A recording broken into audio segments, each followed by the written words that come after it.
नमस्कार, स्वागत है आपका। आप देख रहे हैं खबर उत्तराखंड और मैं हूं आपके साथ आफरीन। बुलेटिन की शुरुआत करेंगे और सबसे पहले बात देहरादून की करेंगे। आपको बता दें कि परिवहन विभाग एसके निरंजन प्रभारी एआरटीओ प्रवर्तन दल चक्राता विकासनगर ने सैलाकुई स्थित pharma east African India overseas company में राष्ट्रीय सड़क सुरक्षा माह के अंतर्गत एक दिवसीय कार्यक्रम का आयोजन किया। कार्यक्रम में एआरटीओ प्रभारी एसके निरंजन ने कंपनी परिसर में कर्मचारियों को यातायात नियमों के प्रति जागरूक भी किया है। साथ ही सड़क सुरक्षा के नियमों का पालन करने के लिए सांकेतिक रूप से कर्मचारियों को प्रतिज्ञा भी दिलाई गई। राष्ट्रीय सड़क सुरक्षा माह में वाइस प्रेसिडेंट जितेंद्र कुमार, सुशांत पोरे, अभिषेक कुमार सिंह, सुनील कुमार सिंह, अभिषेक चौधरी, कपिल राठी मौजूद रहे। मैं सबसे पहले तो एआरटीओ साहब श्री निरंजन सिंह का धन्यवाद करता हूँ कि इस समय भी ये सेफ्टी सड़क सुरक्षा दिवस जो चल रहा है समय, उसमें हमारे परिसर में आकर east African India overseas company में आकर के हमारे सभी एम्प्लॉइयों को और सबको सेफ्टी के बारे में बहुत बहुमूल्य बातें समझाई, बताई और उसमें शपथ दिलाई गई है, जिसके अंदर सभी लोग उसका पालन करें। और इसके लिए हमारे सभी स्टाफ ने और हमारे सभी सहयोगियों ने इसकी शपथ ग्रहण की।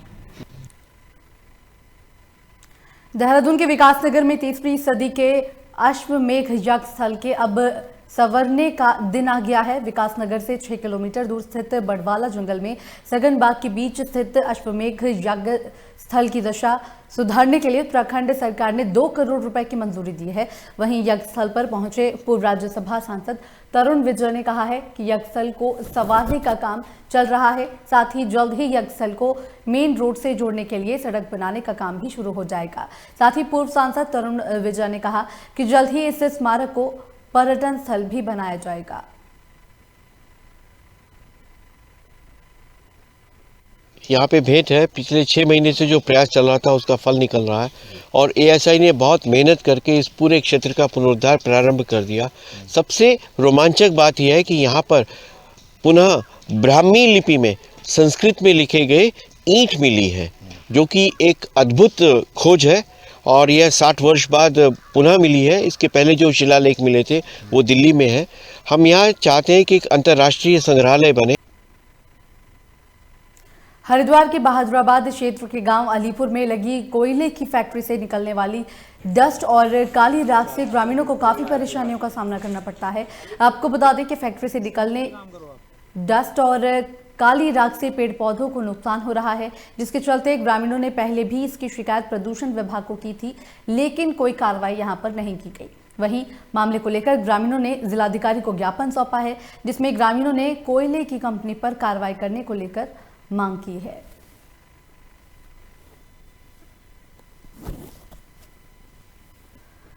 तो आपको बता दें कि हरिद्वार में बहादुराबाद क्षेत्र के गांव अलीपुर में कोयले की फैक्ट्री लगी हुई है, जिसको लेकर वहां पर उस फैक्ट्री से निकलने वाली डस्ट से ग्रामीण लोग यहां पर परेशान हैं। उनका कहना है कि फैक्ट्री से निकलने वाले डस्ट और काली राख से पेड़ पौधों को नुकसान हो रहा है, जिसको लेकर इन ग्रामीणों ने जिलाधिकारी को ज्ञापन सौंपकर कार्रवाई की मांग की है।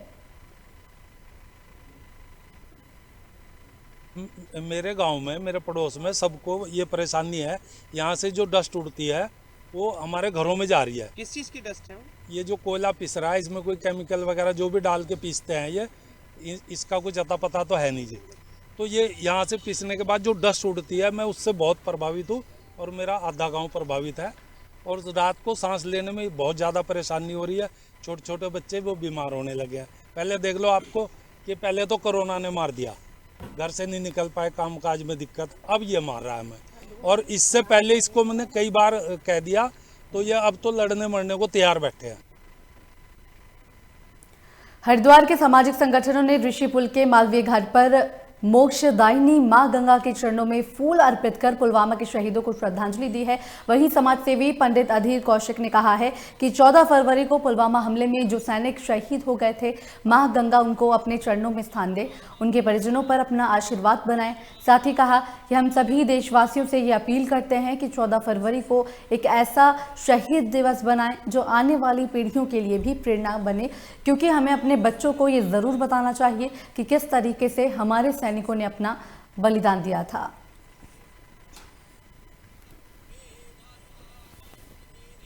14 फरवरी एक ऐसा दिन, एक ऐसा शहीद दिवस बनाए जो आपके आने वाली पीढ़ी एक आपसे प्रेरणा ले, क्योंकि प्रेरणा देना आपका फर्ज है।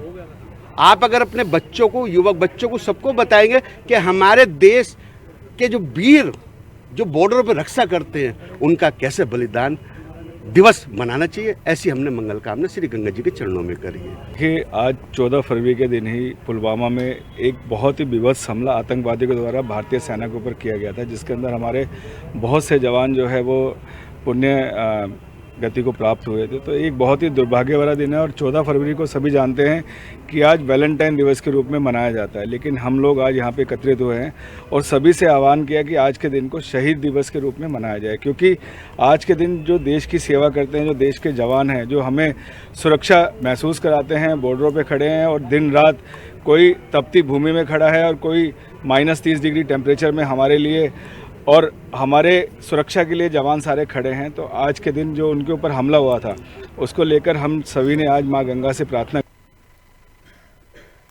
वहीं अब बात करेंगे लालकुआ की, जहां पर निकटवर्ती क्षेत्र बलिया कॉलोनी में जन समस्याओं को लेकर पूर्वांचल महासभा ने सैकड़ों लोगों के साथ बैठक की है, जिसमें बलिया कॉलोनी क्षेत्र में सड़क, नालियां, बिजली के बेतरतीब जर्जर तारों और लकड़ी के खंभों सहित मूलभूत समस्याओं को लेकर बैठक में यहां पर चर्चा की गई। पूर्वांचल महासभा के अध्यक्ष ब्रिजेश यादव ने सभी की समस्याओं को सुनते हुए उसके निराकरण को लेकर क्षेत्रीय विधायक और अधिकारियों से मिलकर समस्याओं का निदान करने को लेकर यहां पर आश्वासन भी दिया। साथ ही समाधान न होने पर उग्र आंदोलन के लिए भी चेतावनी दी गई।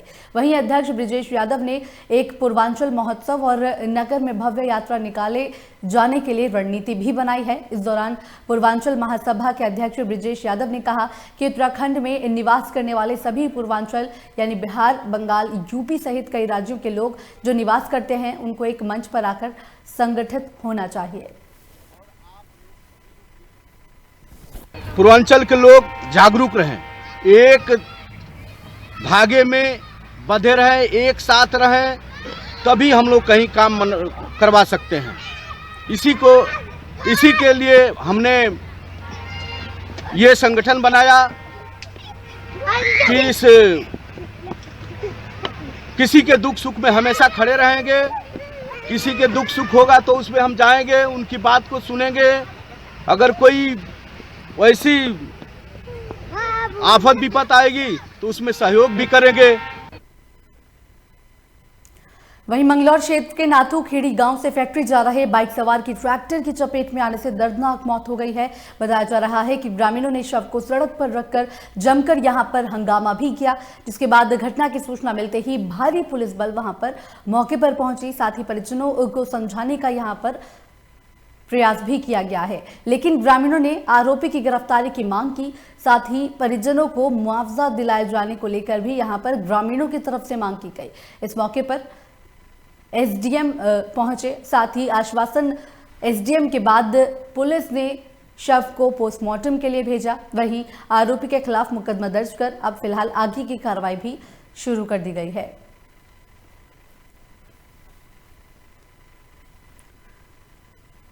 तो बड़ी जानकारी दे रहे हैं आपको मंगलौर से, जहां पर ट्रैक्टर की चपेट में आने से एक बाइक सवार की मौत हो गई है। बताया जा रहा है इस हादसे के बाद ग्रामीणों ने शव को रखकर जमकर वहां पर हंगामा किया, जिसके बाद ग्रामीणों की तरफ से मुआवजे की यहां पर मांग की गई। साथ ही ट्रैक्टर चालक को लेकर भी गिरफ्तारी की ग्रामीणों ने यहां पर मांग की। वहीं मौके पर एसडीएम पहुंचे, जिसके बाद उनके कार्रवाई के आश्वासन के बाद ग्रामीण शांत हुए और साथ ही उन्होंने शव को पोस्टमार्टम के लिए भेजा।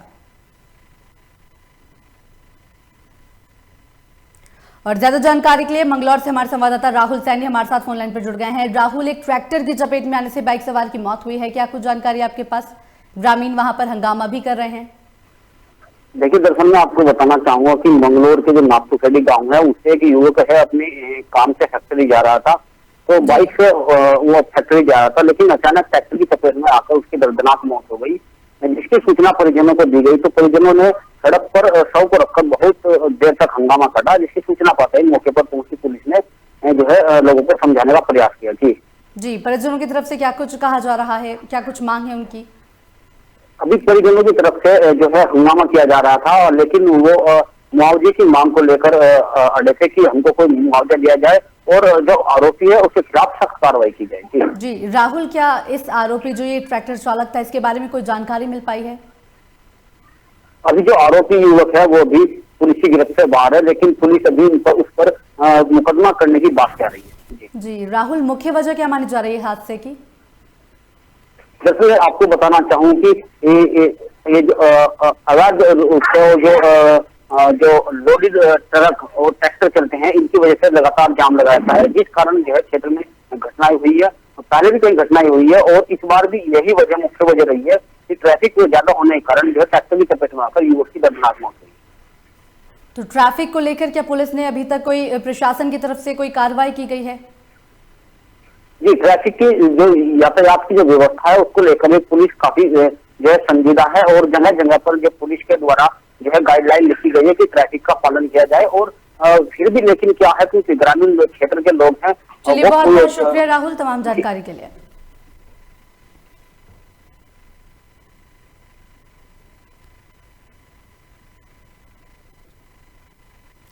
कृषि कानून, बेरोजगारी, महंगाई जैसे मुद्दों को लेकर कांग्रेस 2022 से चुनाव में मैदान में आने वाली है। आपको बता दें कि पार्टी को बूथ स्तर से मजबूत करने को लेकर कार्यकर्ताओं के साथ लगातार बैठकें की जा रही हैं। आपको बताते हैं कि 2022 में हरिद्वार की सभी सीटों पर कांग्रेस की जीत की बात यहां पर कांग्रेस की तरफ से कही जा रही है। वहीं प्रदेश महासचिव याकूब सिद्दीकी ने कहा है कि कांग्रेस पूरी तरह से 2022 की तैयारियों में जुट गई है और साथ ही बूथ स्तर पर पार्टी को कैसे मजबूत किया जाए इसको लेकर भी हर विधानसभा में प्रभारी नियुक्त किए गए हैं, जो कि कार्यकर्ताओं के साथ समन्वय बनाकर संगठन को मजबूत करने का कार्य करेंगे। साथ ही विधायक फुरकान अहमद ने कहा कि विकास प्राधिकरण को लेकर प्रदेश सरकार ने जो दोहरी नीति अपनाई है उसका पुरजोर विरोध किया जाएगा और साथ ही विधानसभा सत्र में भी कांग्रेस इन मुद्दों को लेकर जोर शोर से उठाएगी। अखिल भारतीय कांग्रेस कमेटी ने तमाम विधानसभा में अपने प्रभारी नियुक्त किए हैं। अखिल भारतीय कांग्रेस कमेटी का मंतव्य ये है कि हम बूथ स्तर पर, ब्लॉक स्तर पर कांग्रेस को किस तरीके से समन्वय स्थापित करके मजबूत करने का काम करें। और इसी परिप्रेक्ष्य में अखिल भारतीय कांग्रेस कमेटी ने जिला प्रभारी भी नियुक्त किए हैं। जिला प्रभारियों की जो जिम्मेदारी है वो वरिष्ठ उपाध्यक्ष और वरिष्ठ जनरल सेक्रेटरियों को दिया गया है। हम उसको ग्रास रूट पर हमारे विधानसभा प्रभारी और हमारे तमाम जो पार्टी के कार्यकर्ता हैं उनसे हम लोग संवाद कायम कर रहे हैं और उनसे संवाद कायम करने के बाद हम पार्टी किस तरीके से मजबूती की ओर बढ़ेगी। वहीं अब बात करेंगे सितारगंज की, जहां पर प्रांतीय उद्योग व्यापार मंडल महामंत्री राजीव गुप्ता ने अपने समर्थकों के साथ उत्तराखंड के 9 जिलों में विकास प्राधिकरण को खत्म करने की घोषणा के बाद विकास प्राधिकरण खत्म कराने की मांग को लेकर उत्तराखंड के मुख्यमंत्री त्रिवेंद्र सिंह रावत को फैक्स के माध्यम से ज्ञापन सौंपा है। साथ ही मुख्य चौराहे पर पहुंचकर अपने समर्थकों के साथ धरने पर भी वहां पर वो बैठ गए। आपको बता दें कि उनके समर्थन में नगर पालिका अध्यक्ष हरीश दुबे, यूथ कांग्रेस अध्यक्ष इश्तियाक अंसारी ने भी धरने पर पहुंचकर समर्थन दिया।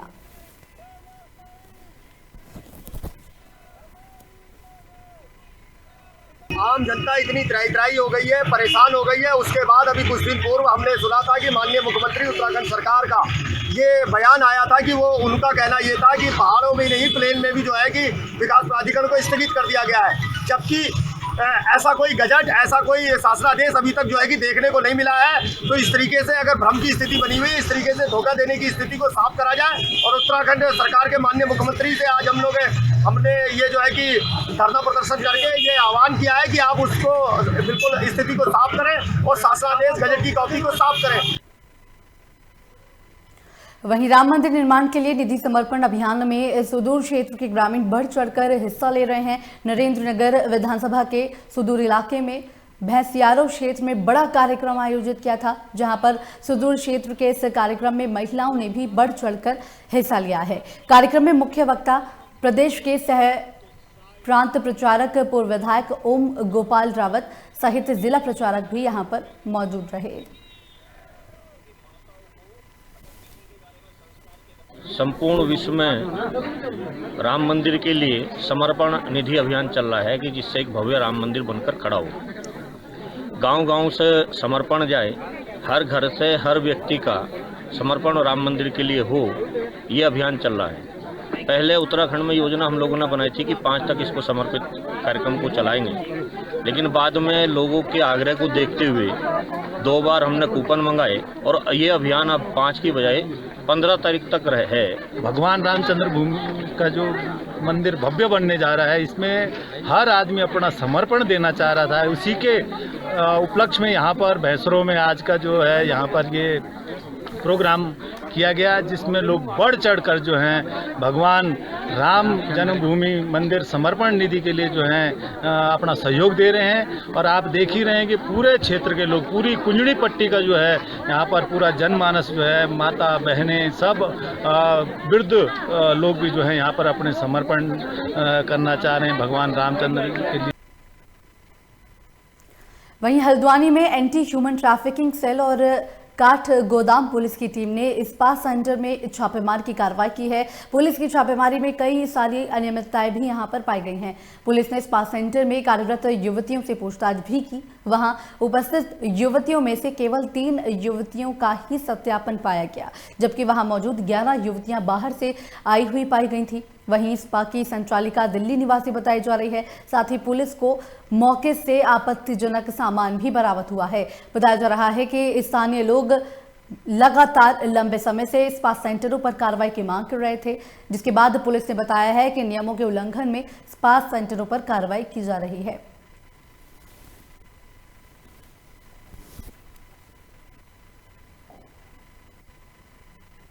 दिल से शुक्रगुजार हूँ और धन्यवाद देना चाहता हूँ कि इस प्रकार की असामाजिक गतिविधियों पे आज एक्शन लिया गया, जिसके लिए मैं बहुत बहुत धन्यवाद देता हूँ। और ये सर लगभग 2 साल से ज़्यादा ही समय हो गया है।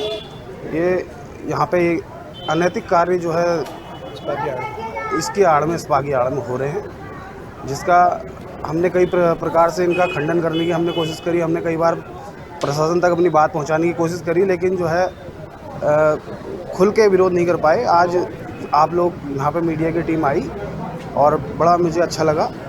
इस छापेमारी में कोई उल्लेखनीय चीज़ तो नहीं दिखाई दी, लेकिन जो ये स्पा सेंटर चल रहे थे इनमें कुछ जो मानक हैं उनको पूरा नहीं किया गया था, जिसमें कि ये कहा जाता है कि दरवाजे बंद नहीं होने चाहिए, उसके बजाय पर्दे लगने चाहिए, वो नहीं थे। जो उसमें काम करने वाले कर्मचारी हैं उनका पुलिस वेरिफिकेशन नहीं हुआ था। तो इस ढंग की कुछ अनियमितताएं पाई गई हैं। इसमें 2 जो स्पा सेंटर हैं, बुद्धा और 7 हेवन, इनके विरुद्ध 52 पुलिस एक्ट।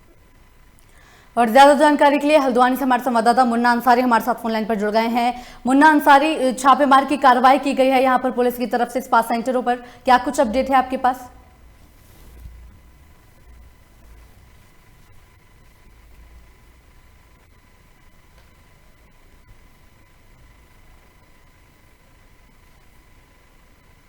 मुन्ना, आपको हमारी आवाज मिल पा रही है?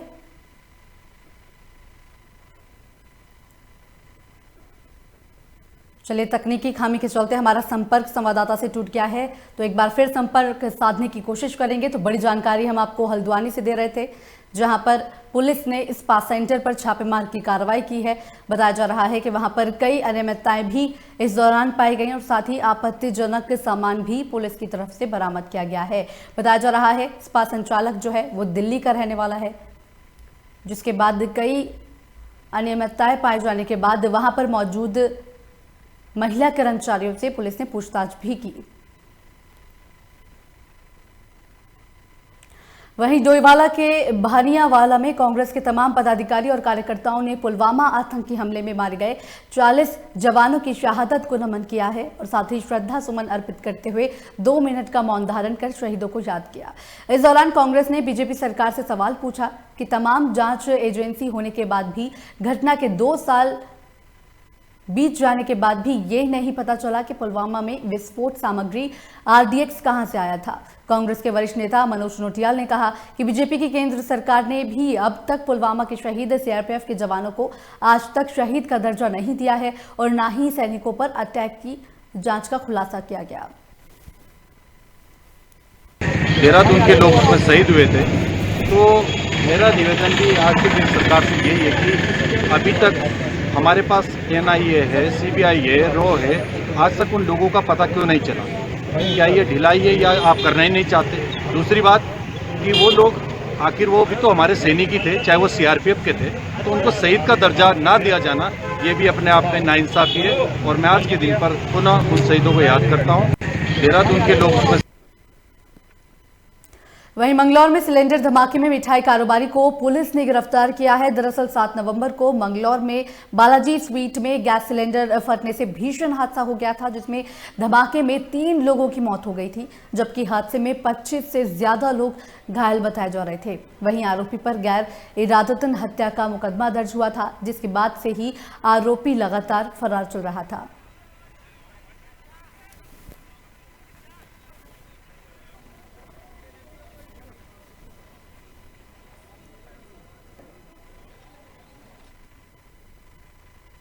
वहीं बात करेंगे मसूरी की, जहां पर वैलेंटाइन डे के मौके पर हर कोई अपने प्रेम का इजहार करता हुआ नजर आ रहा है और साथ ही पहाड़ों की रानी मसूरी तो वैलेंटाइन मनाने के लिए मशहूर जगह है। लेकिन इतिहासकार गोपाल भारद्वाज का कहना है कि भारत में वैलेंटाइन डे मनाने का प्रचलन मसूरी से ही शुरू हुआ था। गोपाल भारद्वाज ने कहा कि अंग्रेजों ने मसूरी को बसाया था और यहीं पर भारत में पहली बार वैलेंटाइन डे मनाया गया था। इसके बाद ये देश के बाकी हिस्सों में प्रचलित हो गया।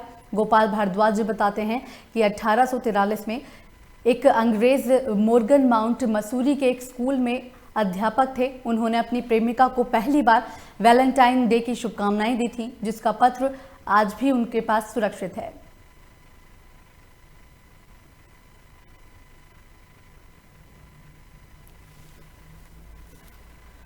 कि ये पाश्चात्य एक संस्कृति है, मतलब वैलेंटाइन डे हमारे देश में तो नहीं है ना।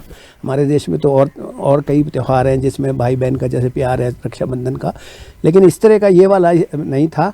तो वो अब कई संगठनों का काम है, ये उनको अच्छा नहीं लगता कि ये भारत में संस्कृति यूरोप की क्यों आ रही है, लेकिन अब तो दुनिया गोल हो गई। अब जो आज का यूथ है, यंग है, वो इन चीज़ों को अडॉप्ट करता है और फिर वो इसको मनाते हैं।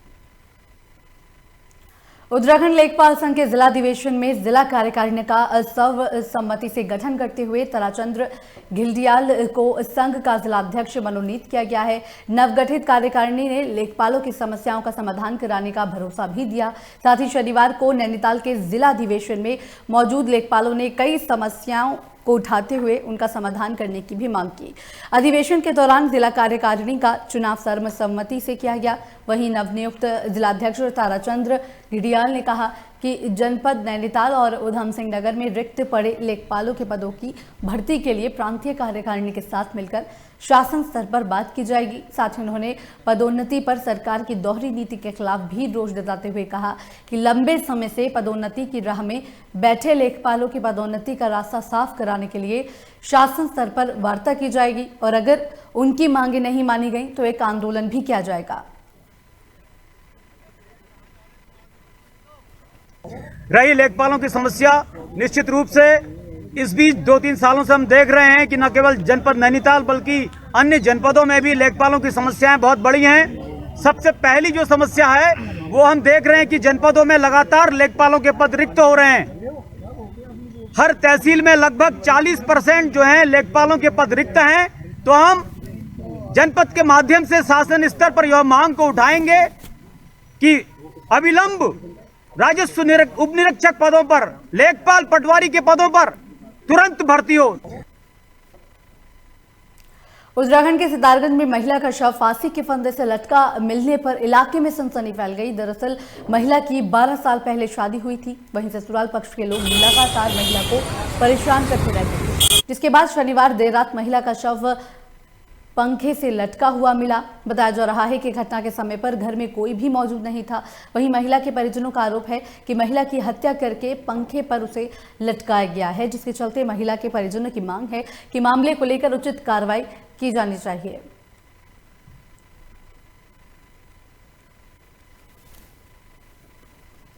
तो ये यहाँ पे चौकी में लेके आए, फिर समुदाय ये सितारगंज के ये जो सामुदायिक स्वास्थ्य है वहाँ पे लेके आए, लेकिन अभी तक इसका पोस्टमार्टम वगैरह कुछ नहीं, अभी कुछ कार्रवाई नहीं कर रहे पुलिस वाले यहाँ पर। जबकि मेरे सिस्टर को जब उतारा गया कोई लेडीज पुलिस वहाँ पे नहीं था, जेंट्स पुलिस वालों ने उतारा वहाँ पे।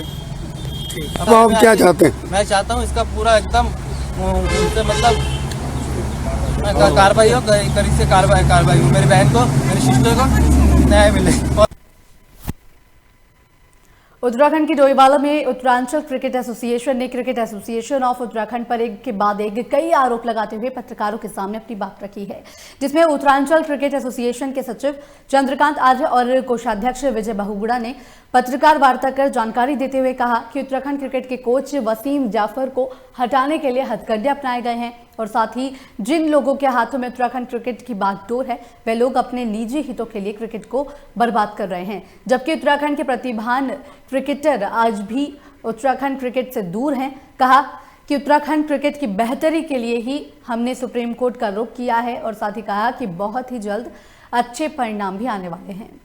आपने सुना होगा कितनी बड़ी फिक्सिंग की इतने वो आरोप लगे थे, बीसीसीआई की क्रिकेट बड़ी मुश्किल से धर्रे पे आई थी, माननीय सुप्रीम कोर्ट को दखलंदाजी करनी पड़ी थी। वसीम जाफर ने एंट्री इसलिए वहां से वापस गए वो, क्योंकि वसीम जाफर को इनका प्रेशर था, कई लोगों का प्रेशर था, जो उत्तर प्रदेश के आका है, उनके जो एक खास आदमी है जिनका नाम मैंने अभी खुलासे में लिया, उनका प्रेशर आता था कि ये 4-5 प्लेयर टीम में आएंगे। समझ आ रहे हैं? बिल्कुल सही दिशा में जा रहे हैं, क्योंकि सबसे पहली बात तो मैंने आपको पहले ही जब शुरू की थी पीसी, उसमें यही बोला था कि ये जो मान्यता दी गई है नियमों के विरुद्ध और गलत और राजनीतिक प्रेशर की वजह से दी गई। खबर उत्तराखंड में फिलहाल इतना ही, बाकी की तमाम खबरों के लिए देखते रहिए लोकमंच।